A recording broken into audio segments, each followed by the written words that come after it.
Hello dear students, welcome to the lecture 4 of Responsive Web Design with ASP.NET 5 and MVC Pattern and Bootstrap 5. Today we will continue from where we have left. Today's topic is partial views. I will copy and paste our previous project, continue from that one. As you know, all of this code is available on our GitHub repository. Lecture 4, let's open it. Meanwhile, I can start reading partial views. So far, we have only worked with complete views. Everything returned to the client exists in this view. However, there are many ways of splitting up the markup into several places, which is a good thing for several reasons, the most obvious being to reuse view markup and/or logic in multiple places. For example, there are several objects in this page that never changes. Which are they? For example, this menu bar, this part, or the footer. So you see some of the content is repeated again and again. It would be completely illogical to copy and paste that code. So the partial views may be used for that. Alright, let's rename our project to lecture 4. This doesn't rename the entire thing. It is better than nothing. We'll talk about layouts, the concept where you can have a common template wrapped around your views, in one of the upcoming chapters of this tutorial. But right now we'll discuss partial views. As the name indicates, partial views allows you to split your views into several files. Why would you want to do that? The most obvious reason is of course that you can take a part of a view and separate it into a partial view, allowing you to reuse this specific part in other views as you want to. So for instance, if you have a login form on your page, you can put this into a partial view and insert it wherever you would like for a login form to appear, across multiple pages. As an added benefit, you are making the original view less cluttered by breaking it up into smaller components. I am sure that you have seen examples of these, such as when you click login, a pop-up window appears and from there you can log in, or you can open the login page on another new page as well. It is very common in many of the websites today. So partial view would be a good example in this case. Now that you know what a partial view is, let's talk about how you can add one to your project and then use it in your views. Partial views in ASP.NET MVC usually follow these conventions. They are located in the same folder as the view using it, or if multiple views are using it, the most common situation, they should be placed in a shared folder inside of your views folder. Its file name usually starts with an underscore, simply to indicate that this is not a regular, full view. First, we add a shared folder under our views here. Here, add a folder and name it as shared. So these are the conventions that we follow. Therefore, it makes our job easier because ASP.NET MVC engine first looks the default namings, and if they are there, then they work as expected. Otherwise, we have to define all of the paths and such. With that in place, let's add the partial view. We'll add it to our shared folder to ensure that all of our views can access it easily. In the dialog, just make sure that you check the Create as Partial View. So there is this option. Visual Studio will now create a new empty view for you, which you can put markup and razor code into just like with a regular view. For instance, I put the following into my partial view. So let's add a partial view into our shaded folder. Add view. There is no option to set it partial. Browser page view, browser page view. Maybe it is named here, partial view. Look for it. Well, let's just add it. Browser page view empty, and I will name it as greeting chhtml. Add it. There is nothing different about it. Copy and paste this here. Now let's try referencing it from one of our views, e.g. one you created when we discussed regular views earlier in this tutorial. We'll use one of the methods of the HTML helper object found in the MVC framework called partial async. It basically uses this syntax, and since we have added that view under the shaded folder, under the views folder, we have followed the convention. Therefore, this should work right away, I believe. So I will edit this code into our other view. So for example, let's edit to our home index under body. It will await, by the way, it has broken my previous code. Okay. It will await HTML partial asynchronous. So await means that it won't continue to code until this code is parsed, even though it is asynchronous. Is this name greeting? Yeah, we have added it under home index, and I will edit under product index as well. So let's edit here. We have test dynamic. I think this is enough. So let's run our application to see. Oh, we have a problem with the name letter, so I have to stop it. Okay, this is product index, stop it. This is home index. So get their polling URL, we can see.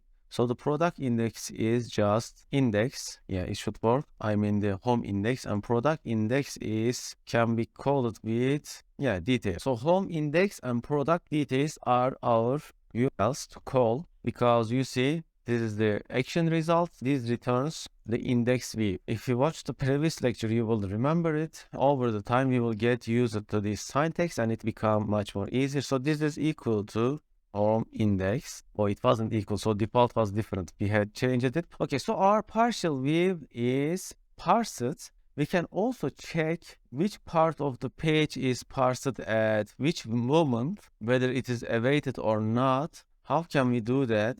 We can add some code to wait, maybe add some loop that will take a lot of time into our partial view. Okay, let's do it. So let's add some server-side code. Let's say it should max. Let's define a string. This may take forever as well. We will see. So each time when this code runs, it will allocate a string. Therefore, it is a pretty CPU-intensive work. I hope that it won't crash my application. So we will see the await. We can also try without await word as well. It was fast. It was really fast. So I can't see the time. I think I will just use system thread waiting. Yeah, let's sleep 10,000 milliseconds. Yeah, let's run it. We don't see anything on our page, but when we refresh it, we will see the difference. When we refresh, we wait 10 seconds. This is the product CSHTML. Yeah, it is working as expected. Index CSHTML here. What am I going to do is, I wonder if we can call it right like this. Let's some strings here, here, and here. Let's say before greeting asynchronous, after greeting asynchronous, and here I will use await. Now we can, I think, see the timings. Oh, by the way, I didn't provide any formatting, so they will be printed on the screen on the web page with the same line. So therefore, let's put some headers. So before calling greeting asynchronous, oh, it has waited 10 seconds after. Yeah, each time waited 10 seconds. So we have failed to call it asynchronous. Let's see, call page asynchronous, call partial. You see, you have to put the words in the correct way to find what you are looking. Yeah, I think this is a good one. Okay, so there is HTML partial. Yeah, I think HTML partial should be the solution. So even though it is really like this. Okay, what is the difference? Partial and partial. It's okay. This is not the one. Interesting. This should asynchronously parse, but it doesn't. Why this is blocking our thread? I don't know. Let's make this 3 seconds. Interesting, really interesting. Okay, so it says that if your partial view is not in shared folder, you have to define full path, like here. Don't worry about the await keyword at this point. It relates to the asynchronous nature of the partial async method, but it's a bit beyond the scope of this tutorial. But it is not working as asynchronous. I don't know, maybe it is because we are doing a thread sleep here and it is sleeping the entire thread. So let's get the threading ID. Maybe we can know which threads they are getting. Okay, thread current manager. Okay, this is the thread ID. So I will do it as here. ID equal to this one. Okay, and let's reload. I also have to write that says there is an error. What is that? Okay, so thread does not exist. So this is under system threading. And now it should work. Yeah. And let's put this thread ID here too. Now we can know if they are in the same thread, then our asynchronous method is not working is expected because they have to be running in different threads. Okay, so thread ID 9. Yeah, they are running in the same thread. I would expect them to running in different threads, but the only way looks like we have to spawn a new thread. So I have an idea. Since they are running in the same thread, what we are going to do is simply we will do this task factory, start new task, and here under the new task we will write this after run. You won't run says that argument null exception. I see. So in the view we are not able to start a new task. Probably we can't. You have to use await keyword, I suppose. So what I'm going to do is I will add a controller for greeting CS_HTML. I will call it home controller here. I think we should be able to call it here. So let's call it as partial wait. Will return data after waiting second, but it can also block our view. Let's use the system training sleeve here. Maybe it will work. Return view and see. It is the same. Therefore, you can just return partial view like this. However, we have to set its full path. So views shared, waiting format was shared. Yeah. For doing that, I will wait this much. Partial view will just, and when I am calling it, I will call it with the paths that I want, as it will be under home controller.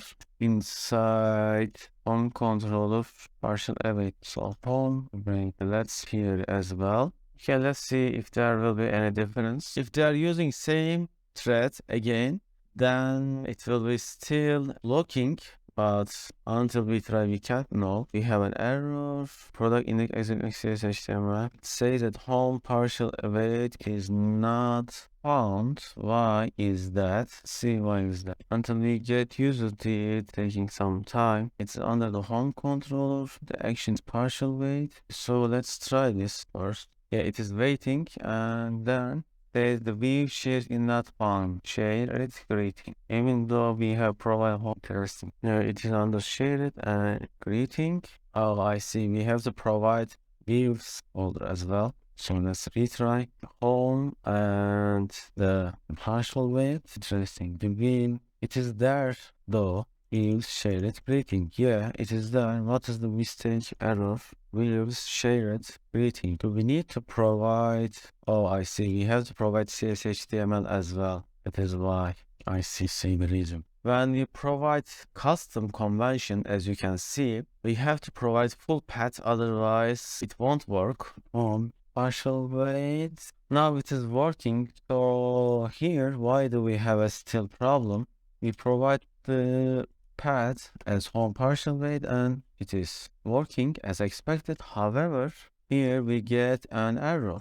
Maybe we also have to typing path. You see, we are trying to call partial wait action in home controllers. Partial view home partial view is different than action result. So that is why we have a problem perhaps. Then when calling it, they have just called it with this way. But if I want to call it as employee under home, okay, HTML action, this is our error. So here we have to use action, okay, string link text action name controller name, and there is render action document ready loading. That is why render.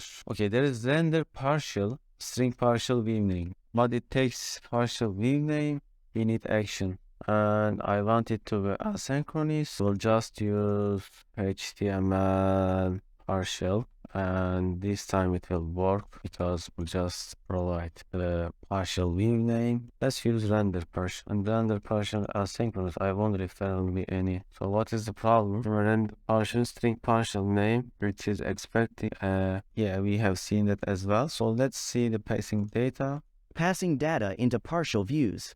Since a partial view is basically just a regular view, you have the same options if you need access to data in your partial view.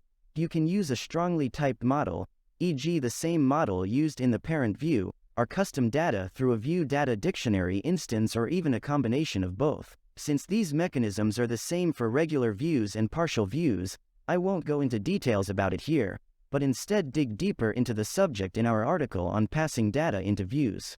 I will leave you with a cool little example of how all of this can be done with the partial async method though.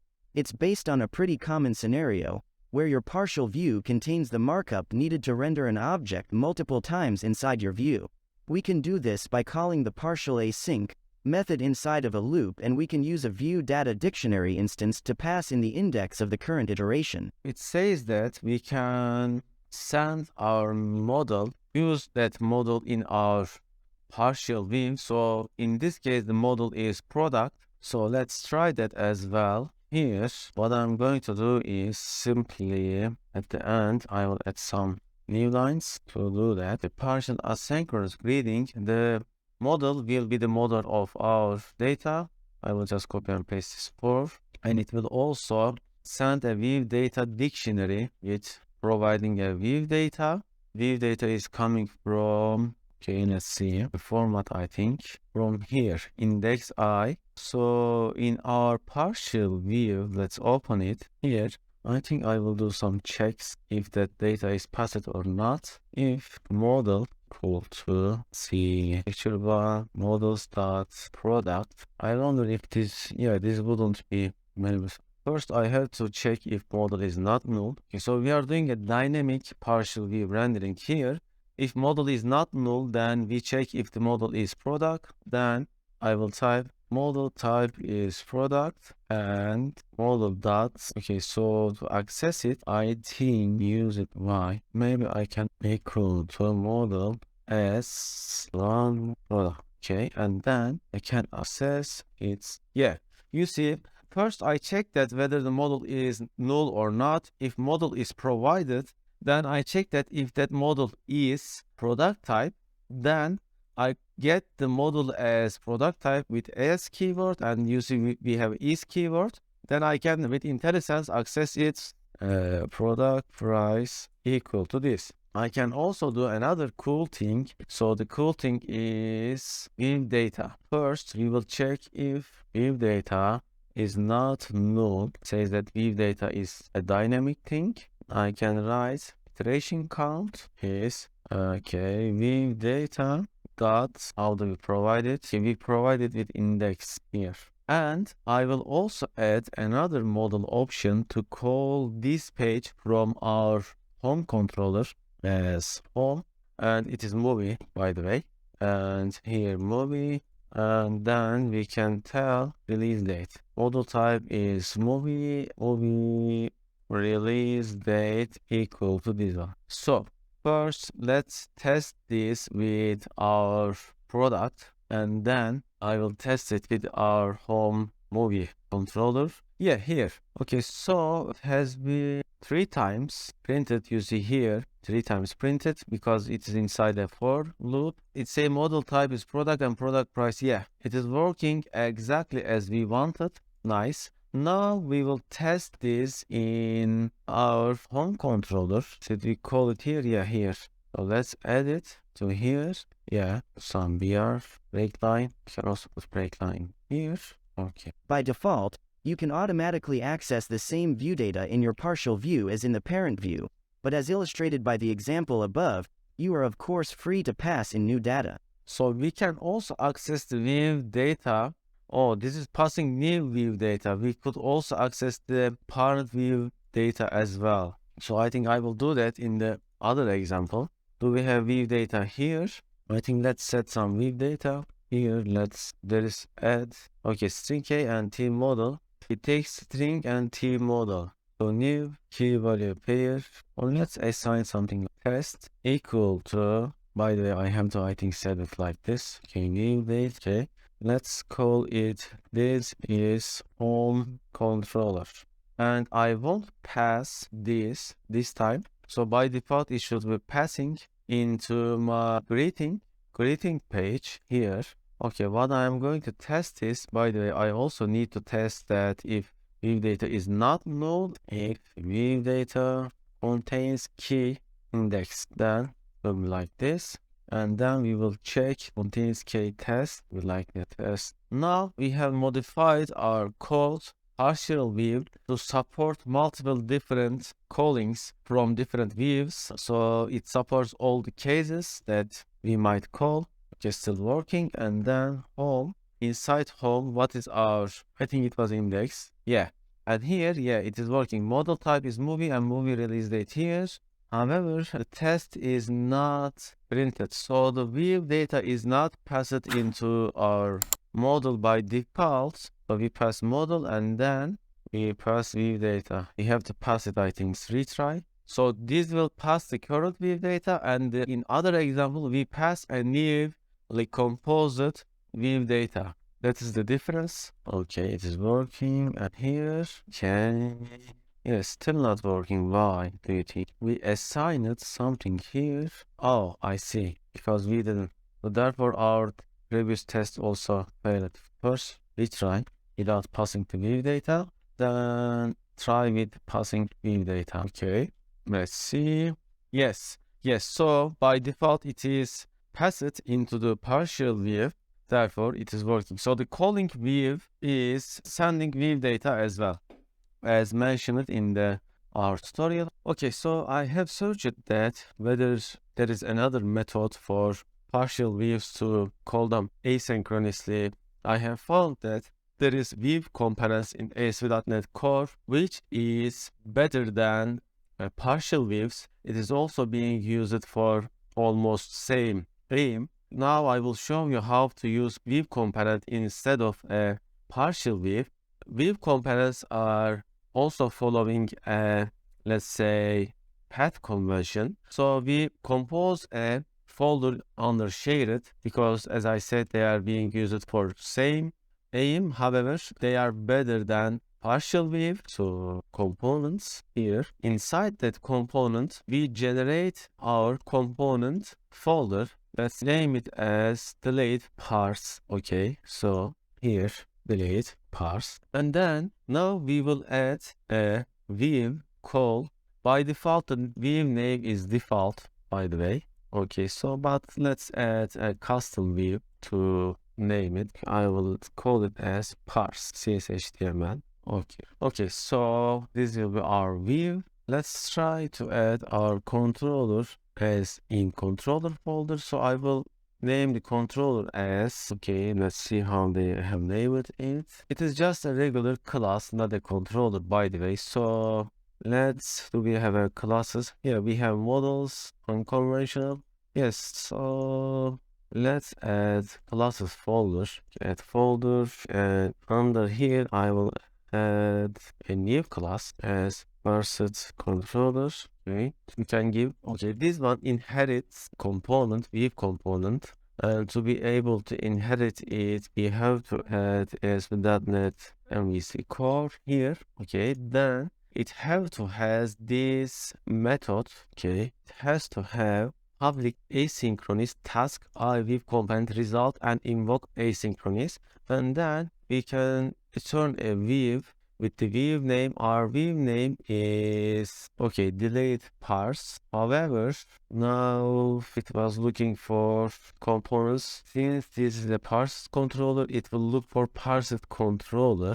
Rename it, and then I have to set parse. So it will look parsed controller under shared components. Means shared components, parsed controller, and default, but instead of default, we will provide the view name, parse. Then we can also provide an anonymous object, I believe. Yeah, model as usual.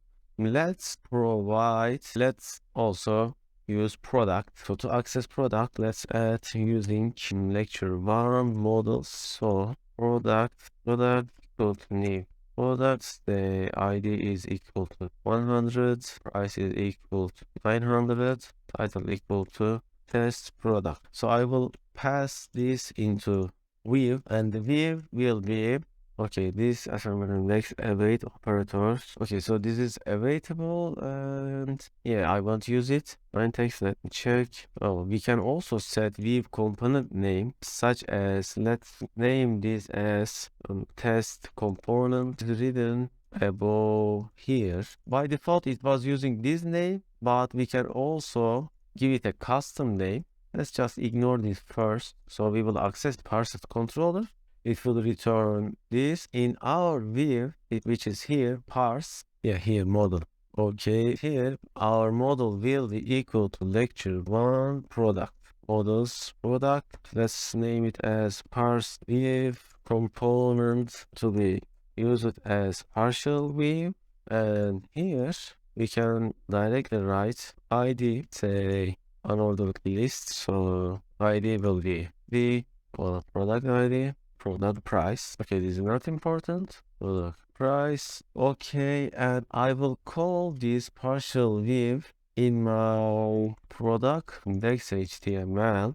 But we have some, okay, let's use it in test dynamic. So how we gonna call it? To call it, we are going to call it something like this. Await component invoke. I won't use await. I want it to be asynchronous. So the name will be, okay, say priority list does not exist. So let's check it out. First, we provide string name. So our string name is our set controller. However, if we want to use name of, then what I need to do is I need to add using statement. So using statement, it has to be this. Okay, using, it use view component sample view components models view components. Yeah. So it is using lecture 1 is under controllers, or what was it? It was under classes here. Classes, okay.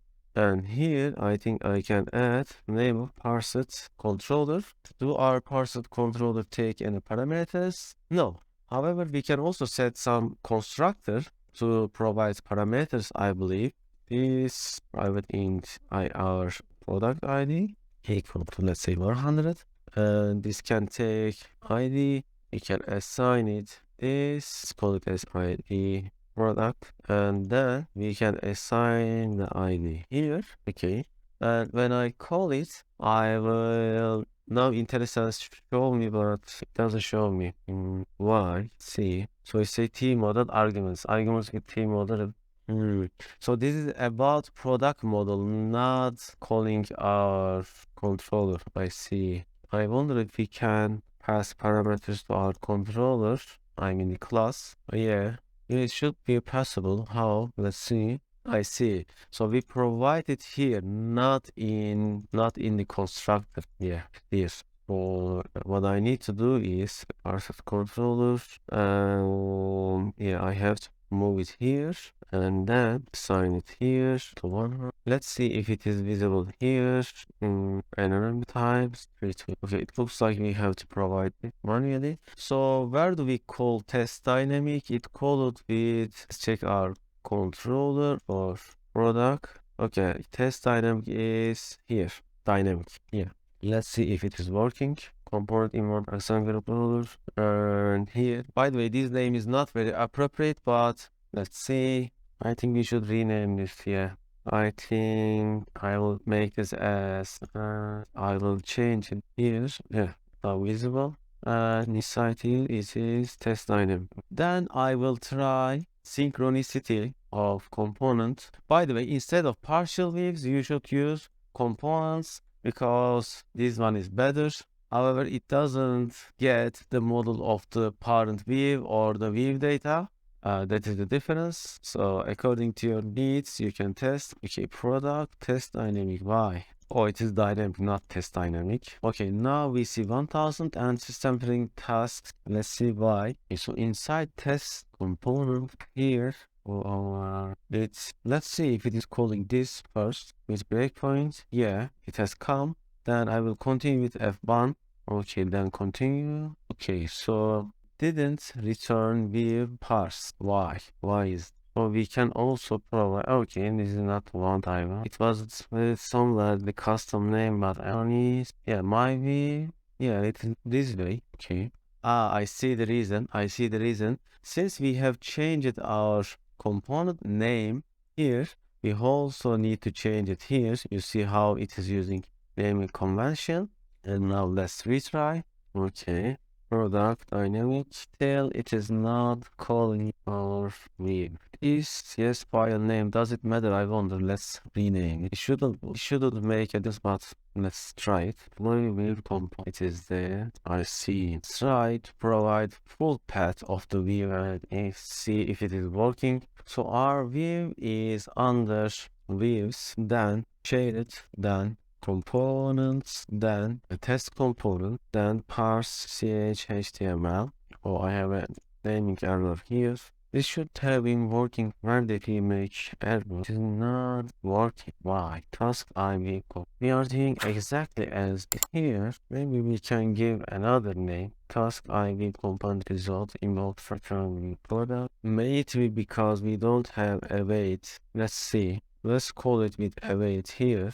I wonder if that is the reason. But if that is the reason, how then we are going to call them asynchronously? Yeah, it was related to await keyword. So I think we also don't need to provide full path. Okay, so I will just give the name. I think our naming convention is true. Let's rerun to see. Oh, mistake. But yeah, it looks like it's not working asynchronous. You see, if I were, okay, someone has already asked it. Okay, say server side async is not placed at async.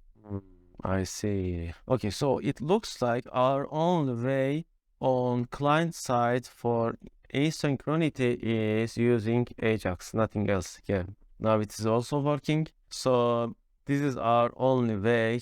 It looks like we have to use Ajax call to asynchronously load our data. On the client side, there is no asynchronity. You have to use, on here, you have to use Ajax call to reach that data, and in that case we would have to call, by the way, we cannot call this from, I believe, with a HTTP, therefore this is not asynchronous at all. Yeah. Okay, there is so many questions related to that, and it appears that I see. So at the client side there is no asynchronity for Vue component, and I wonder if we can access call Vue component from jQuery. Yeah, let's see if it's possible. Okay, so the controller is like this, yes, Vue is like this. So to be able to call it, okay, we have to use URL action get Vue component home. Okay, so we have to use URL action. Looks like we are able to access it with this. Let's see it if we can access it. This is the iAction result. Okay, so we have to write an action to get the same page. So for Vue component cannot call it from HTML, therefore we have to use partial Vue or classic method. In that case, yes, there is no other way. So we have seen all the ways. This is another option. If you want to do that, you can also go with that way. So if you want asynchronicity, then you have to write iAction result in a controller. I wonder if we can write this in here. So maybe we can do it. So return Vue component, not of course. Oh, we can call Vue component here. So I think we will return this. It was somewhere here. Let's see. Okay, call component from controller. Yeah, that is what we are looking for. I will make this asynchronous, by the way, show you. Yeah, it is like this. Okay, so what we need to do is in the, for example, in the product test dynamic controller, which is here, product controller, I'm going to write this on returns this. Yeah, if I want to directly call it, I need to write another code into product controller. I will write it. So this will return Vue component, and I will write the component name, which is test component, and then this one is getting ID as in here.